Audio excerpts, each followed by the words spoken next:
العلمانية الشاملة هي ليست فصل الدين عن الدولة، وإنما فصل القيم الدينية والأخلاقية والإنسانية عن الحياة في شكليها العام والخاص، ونزع القداسة عن كل شيء بحيث يصبح العالم مادة استعمالية.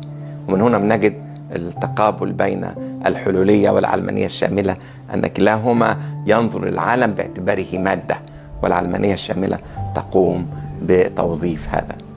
أزعم بقى أن العلمانية الشاملة طبقت في الغرب عن طريق تنظيم المجتمعات الغربية تنظيم قوي، عن طريق تطوير تكنولوجيا الحرب، أخذت شكل تجييش الجيوش. خارج أوروبا نفس العلمانية الشاملة هذه أخذت شكل إمبريالي، لأنه إذا كانت العلمانية الشاملة هي تحويل العالم إلى مادة استعمالية، فالإمبريالية نزعت القداسة عن العالم وحولته إلى مادة استعمالية. فتنظر إلى أفريقيا ترى أن أفريقيا مجموعة من الأراضي يمكن تقسيمها، يمكن استغلالها، يمكن استيراد الرجال البشر هناك إلى أمريكا حيث يستخدموا كعمالة رخيصة وهكذا.